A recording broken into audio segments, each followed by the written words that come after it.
आइए दोस्तों, अगला लेक्चर हम लोग अलजेब्रा का पढ़ने जा रहे हैं और एक नया कॉन्सेप्ट, जैसा आप बोर्ड पर देख रहे हैं क्वेश्चन भी लिखा है और यहाँ लिखा है मैक्सिमम और मिनिमम का कॉन्सेप्ट। तो एक क्वेश्चन हम लोग के अलजेब्रा में आता है, मैक्सिमम और मिनिमम पूछता है, तो किस तरह का क्वेश्चन होता है और कैसे इसको सॉल्व करते हैं, सारी चीज़ें, इसका बेसिक क्या है और इसका ट्रिक क्या है, सारी चीज़ें हम लोग सीखेंगे आज। तो आइए, पहला क्वेश्चन है और स्टार्ट करते हैं। दिया है कि यदि दो प्राकृतिक संख्याओं का योगफल 24 हो, यदि दो प्राकृतिक संख्याओं का योगफल 24 हो तो उनके गुणनफल का अधिकतम मान क्या होगा। अब सबसे पहले तो दो प्राकृतिक संख्याओं का योगफल 24, तो आप जानते हैं सभी लोग, जो प्राकृतिक संख्या होती है वो 1 से शुरू होती है, 1, 2, 3, 4, डॉट डॉट डॉट, ऐसे इनफाइनाइट नंबर हैं, इनफाइनाइट प्राकृतिक संख्या होती हैं। और प्राकृतिक संख्या बस खास बात यही होती है कि 1 से शुरू होती है, 1 से 0 हमारी प्राकृतिक संख्या नहीं होती है, इसीलिए कोई 0 ना समझे, क्योंकि पहली प्राकृतिक संख्या क्या होती है भाई, 1 होती है। तो यहाँ साफ साफ क्लियर किया है कि यदि दो प्राकृतिक संख्याओं का योगफल 24 हो तो उनके गुणनफल का अधिकतम मान क्या होगा। अच्छा, मान लीजिए हम जो है बहुत एक छोटा आंसर लेते हैं। मान लीजिए दो प्राकृतिक संख्या हमारी x और y है और इनका योगफल कितना है भाई, 10। मान लिया जाए कि दो प्राकृतिक संख्या हम ले लिए जिनका योगफल कितना है, 10 है। तो अब इनका योगफल 10 कैसे हो सकता है, एक पहली वाली 1 हो जाए और y 9 हो जाए तो भी 10 आ जाएगा, ये 2 हो और ये 8 हो तब भी 10 आएगा, और x 3 हो y 7 हो तो भी 10 आएगा, ये 4 हो और ये 6 हो तब भी 10 आएगा, ये 5 हो और y भी 5 हो तब भी योगफल 10 आएगा। अब अगर ये 6 हो ये 4 हो तब भी 10 आएगा, मतलब अब वही चीज़ रिपीट होगा, x y की वैल्यू को चेंज हो जाएगा लेकिन संख्या वही रहेगी। तो अब देखिए, दो प्राकृतिक संख्या जिनका योगफल अगर 10 है तो इसके कितने कॉम्बिनेशन बन सकते हैं। 1 + 9 हो सकता है, 2 + 8 हो सकता है, 3 + 7 हो सकता है, 4 + 6 हो सकता है और 5 + 5 हो सकता है। अगर क्वेश्चन में ऐसा नहीं बोला है कि दोनों प्राकृतिक संख्या अलग अलग भी हो सकती है, सेम हो सकती है, तो अभी तो हम सेम मान के चलते हैं। तो देखिए, अगर 1 और 9 हो तो इनका गुणनफल क्या होगा, 1 × 9 = 9। अगर पहली संख्या 2 है दूसरी 8 है तो इनका गुणनफल 2 × 8 बराबर कितना हो जाएगा दोस्तों, 16। अगर पहली प्राकृतिक संख्या 3 हो और दूसरा 7 हो तो इनका जो गुणनफल होगा वो 3 × 7 = 21। अगर पहली 4 हो दूसरा 6 हो तो 4 × 6 = 24। और अगर पहली 5 और दूसरी भी 5 हो तो 5 × 5 बराबर कितना आ जाएगा भाई, 25 आ जाएगा। अगर आगे आप चेंज करते हैं तो यही फिर 25, 24, 21, 16 ऐसे आता चला जाएगा। तो अब आप ध्यान से देखिए कि बताइए, अगर दो संख्या है तो पहली संख्या को 1 और दूसरी को 9 लेते हैं तो गुणनफल 9 आ रहा है, दूसरी को 2 और पहली को 2 दूसरी को 8 ले रहे हैं तो 16 आ रहा है, पहली को 3 और दूसरी को 7 तो 21 आ रहा है, पहली को 4 और दूसरी को 6 तो 24 आ रहा है, पहली को 5 और दूसरी को 5 तो 25। तो अब हमको ये बताइए कि यहाँ पर मैक्सिमम गुणनफल आपको क्या दिख रहा है। तो आप कहेंगे कि मैक्सिमम गुणनफल हमको क्या दिख रहा है भाई, 25 दिख रहा है, मैक्सिमम गुणनफल 25 दिख रहा है। और मिनिमम की बात भी कर लेते हैं, तो यहाँ मिनिमम गुणनफल हमारा क्या है भाई, 9 है। तो अगर दो संख्याओं का योगफल 10 दिया है और दोनों संख्याएं सेम भी हो सकती हैं, अलग अलग क्वेश्चन में नहीं बोला है, तो हम लोग ये मान के चला जाए कि दोनों संख्या बराबर भी हो सकती है। अगर क्वेश्चन में बोल दिया कि दोनों संख्याएं अलग अलग होनी चाहिए तो हम 5-5 नहीं ले सकते हैं, तो उसकी भी बात हम लोग करेंगे अगले क्वेश्चन में। अभी केवल इतना बात किया जाए तो यहाँ मैक्सिमम गुणनफल 25 हो रहा है और मिनिमम गुणनफल 1 हो रहा है। तो इसका मतलब एक कॉन्सेप्ट यहाँ से सीखे आप कि अगर दो संख्याओं का मान लीजिए योगफल 10 है तो इनका गुणनफल मैक्सिमम तभी होगा जब एक संख्या 5 और दूसरी संख्या भी 5 हो। एक संख्या 5 और दूसरी, मतलब संख्या को बराबर बराबर में बांटा जाएगा। जैसे दो संख्याओं का मान लीजिए योगफल दिया है 50, दो प्राकृतिक संख्याओं का जो योग है वो 50 है दोस्तों, तो बोला कि इनका गुणनफल अधिकतम कब होगा, तो जब एक संख्या 25 और दूसरी भी 25 होगी तो दोनों को गुणा करेंगे तो आंसर कितना आ जाएगा भाई, 625 आ जाएगा। तो इसका मतलब हम लोग एक कॉन्सेप्ट यहाँ से बहुत ही बेहतरीन सीख गए कि अगर दो प्राकृतिक संख्याओं को योगफल दिया हो, अच्छा सम हो तभी आप बांट सकते हैं। ये भी कॉन्सेप्ट आपको जानना है कि अगर दो प्राकृतिक संख्या सेम भी हो सकती है और दोनों का योगफल इवन हो जाए, 8 होगा तो भी हम लोग बात करेंगे। आप कॉन्सेप्ट को समझिए, जब एक कॉन्सेप्ट आप बहुत अच्छी तरीके से समझ जाएंगे तो चाहे इवन दिया हो चाहे 8 दिया हो, आप खुद से ड्राइव कर सकते हैं, खुद से फार्मूला बना सकते हैं। तो अगर दो संख्याओं का योगफल 50 दिया था तो ये तभी संभव है जब दोनों संख्या बराबर होंगी। अगर कुछ नहीं दिया है कि दोनों संख्या अलग अलग नहीं होनी चाहिए और दोनों संख्या का योगफल सम भी हो, तो हम लोग उनको बराबर भागों में बांट सकते हैं। तो इसका मतलब जैसे क्वेश्चन में दिया था कि दो संख्याओं का योगफल 24 है, तो बताइए दोस्तों अगर 24 होगा तो मैक्सिमम गुणनफल करना है तो एक संख्या को 12 और दूसरी को 12 लेंगे, तो 12 गुणे 12 बराबर आंसर कितना आ जाएगा दोस्तों 144। इसका मतलब इस संख्या का अधिकतम गुणनफल कितना होगा दोस्तों 144 हो जाएगा। अब इसी को फार्मूला कैसे बनाते, ट्रिक कैसे बनाते हैं लोग, अगर योगफल n दिया हुआ है तो बहुत जगह आप देखते होंगे n/2 का होल स्क्वायर कर देते हैं और आपको बताते हैं कि ट्रिक है, जबकि कुछ नहीं है। n/2 का मतलब 10/2 करेंगे और इसका स्क्वायर करेंगे मतलब 5 आएगा और 5 का स्क्वायर आंसर आपको बताएंगे 25 और आपसे बोलेंगे देखो भैया ये बहुत ही अच्छा ट्रिक है और आपको लगेगा कि ये ट्रिक है, जबकि पीछे का कॉन्सेप्ट वो बताते ही नहीं या तो उनको पता ही नहीं होगा, दो में से कुछ भी हो सकता है। जैसे यहाँ 24 था तो आप बोलेंगे 24 का आधा कर दो 12 फिर इसका स्क्वायर कर दो 144, तो वो आपको बताएंगे ट्रिक है।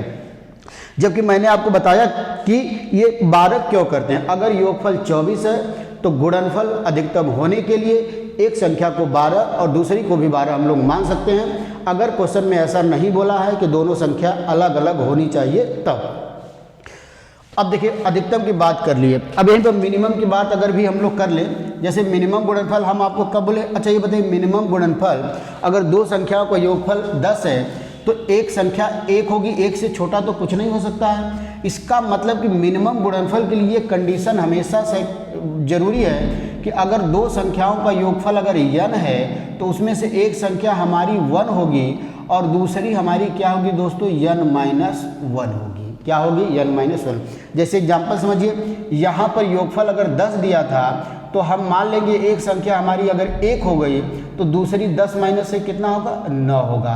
तो इनका भी कॉन्सेप्ट आपको कैसे लोग बताते हैं कि दो संख्याओं का मिनिमम गुणनफल होगा n-1 कर दीजिए, कहते हैं घटा दीजिए, लेकिन यही नहीं बताएंगे कैसे ये आया हुआ है।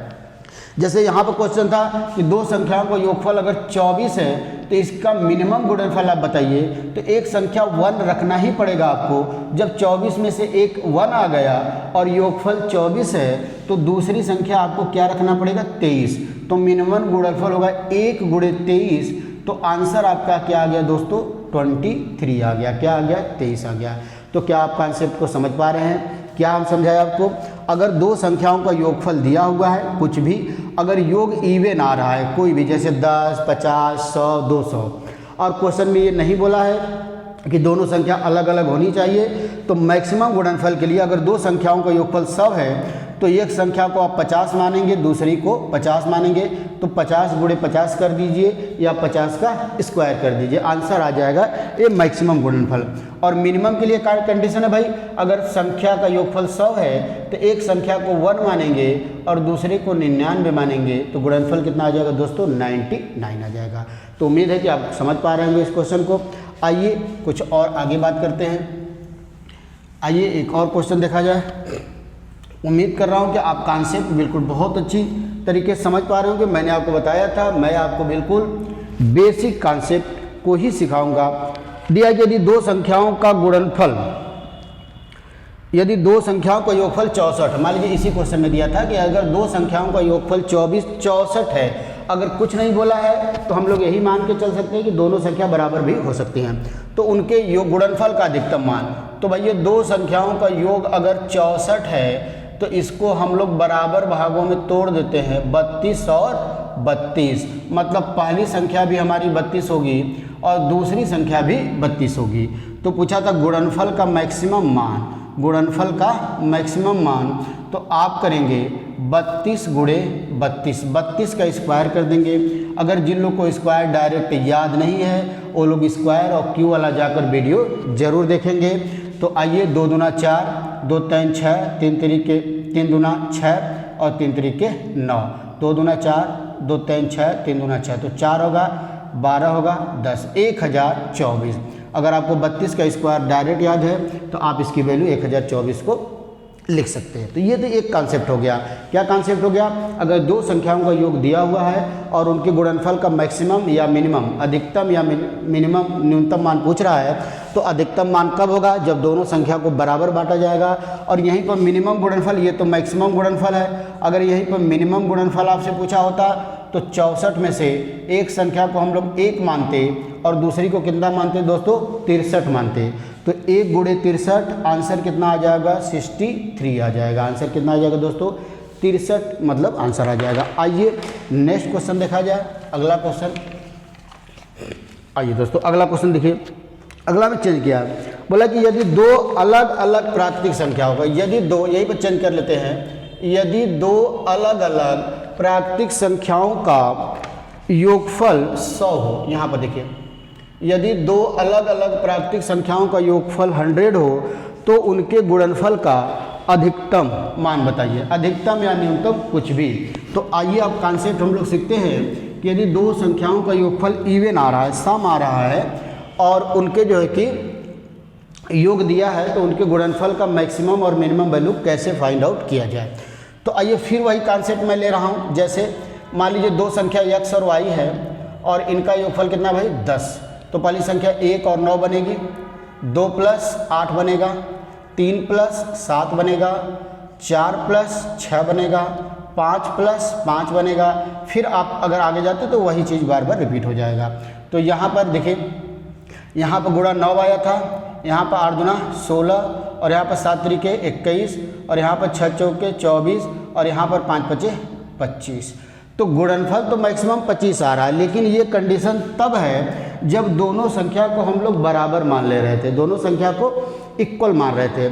लेकिन यहाँ पर क्वेश्चन में साफ साफ बोल दिया है कि दो अलग अलग प्राकृतिक संख्या होनी चाहिए।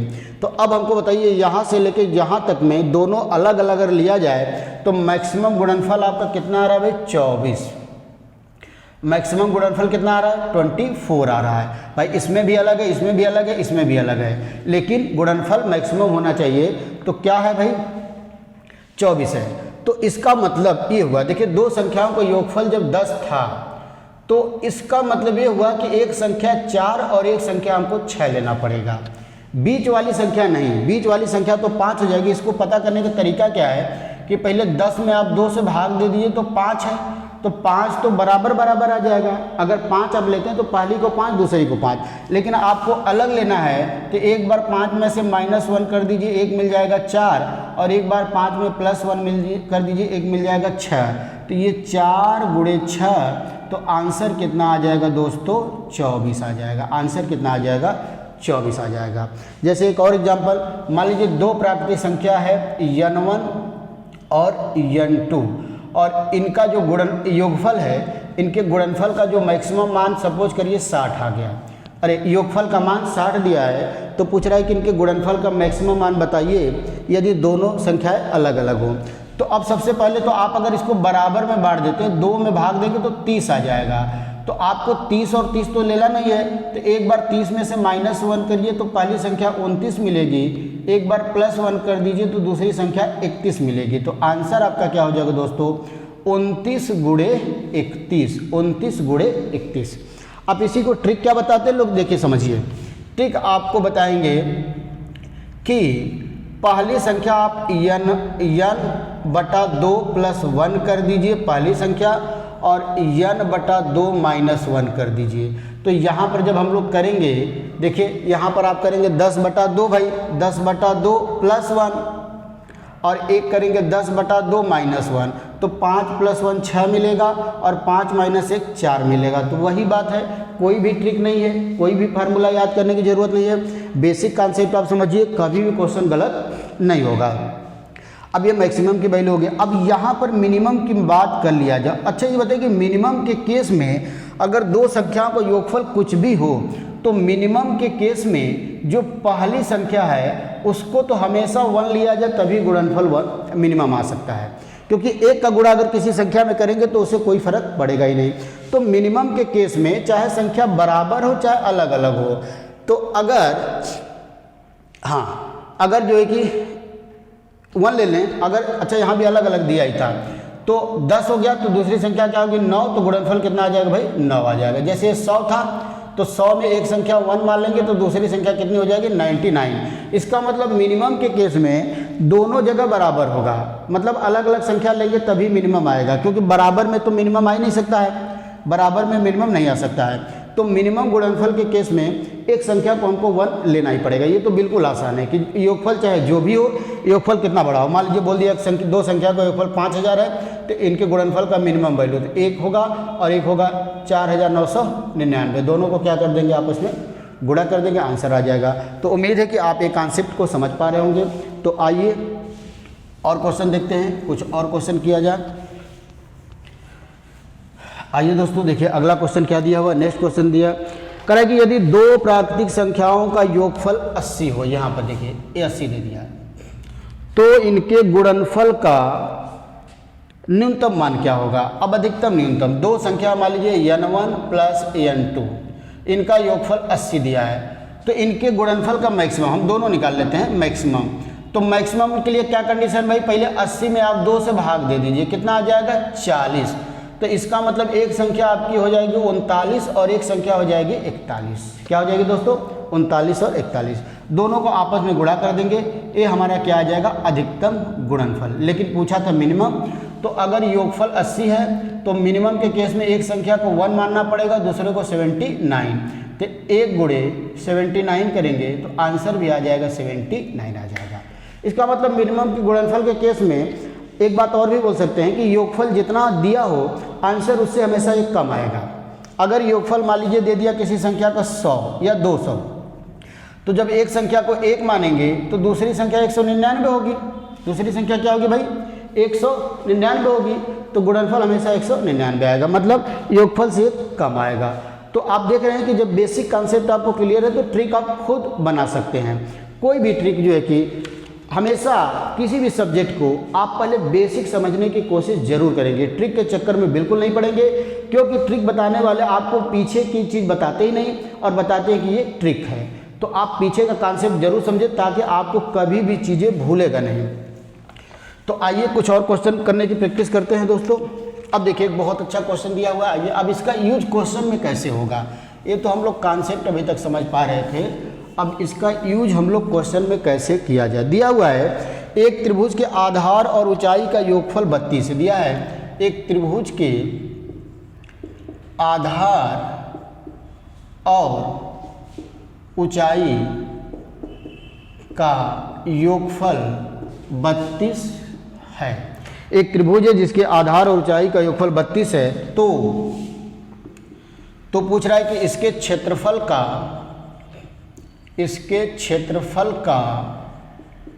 अधिकतम मान क्या होगा। अधिकतम मान दोस्तों क्या होगा। यदि किसी त्रिभुज के आधार और ऊंचाई का योगफल कितना है 32, तो इसके क्षेत्रफल का अधिकतम मान। तो सबसे पहले आप जानते हैं कि मान लीजिए कोई ये हमारा त्रिभुज है ABC, कुछ भी ABC, यहाँ से एक लंब डाल दिया जाए तो मान लीजिए इसकी लंबाई x हो गई, और ये जो होता है जिस पर लंब डालते हैं उसी को आधार बोलते हैं, तो इसी को आधार बोलते हैं, और जो लंब की लंबाई है इसी को क्या बोलते हैं दोस्तों ऊंचाई बोलते हैं, आप जानते हैं। तो किसी भी त्रिभुज का जो क्षेत्रफल होता है वो होता है 1/2 आधार गुणे ऊंचाई। इसका मतलब डेल्टा बराबर 1/2 x × y, ये पूछा हुआ है। और जबकि क्वेश्चन में दिया है कि आधार और ऊंचाई का योगफल 32 है, मतलब x + y = 32। इसका मतलब आपका क्वेश्चन देखिए बन गया। अगर क्वेश्चन आपका ये बन गया कि यदि दो संख्याओं का गुणनफल 32 है तो उनके योगफल 32 है, तो उनके गुणनफल का अधिकतम मान बताइए। वही बात बन गई कि नहीं। यदि दो संख्याओं का योगफल 32 है तो आपको बताना है कि उनके गुणनफल का अधिकतम मान। वही चीज़ हो गया यहाँ पर 1/xy है, तो लास्ट में xy की वैल्यू निकाल के उसका आधा कर दिया जाएगा। तो अब हमको बताइए कि अगर दो संख्याओं का योगफल 32 है तो इनके गुणनफल की जो मैक्सिमम वैल्यू होगी वो कब होगी, जब आधार भी 16 हो जाए और ऊंचाई भी 16 हो जाए। ऐसा कोई क्वेश्चन में बोला नहीं है कि आधार ऊंचाई अलग अलग होना चाहिए, तो हम लोग बराबर भी मान सकते हैं। तो अगर दो संख्याओं का योगफल, आधार और ऊंचाई का योगफल अगर 32 है, तो इनका गुणनफल अधिकतम तभी होगा जब आधार भी 16 हो और ऊंचाई भी 16 हो।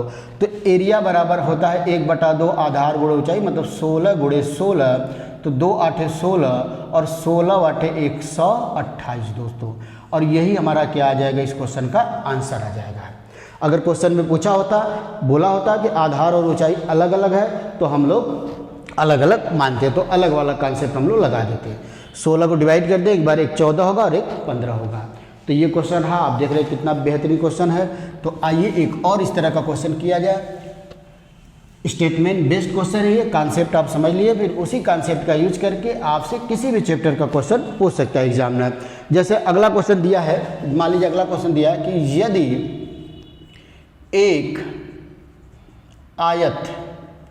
यदि एक आयत का परिमाप 100 हो तो उसके क्षेत्रफल का अधिकतम मान क्या होगा? अधिकतम मान बताइए, अधिकतम मान बताइए, ऐसे क्वेश्चन मार्क मतलब बताइए, ठीक है।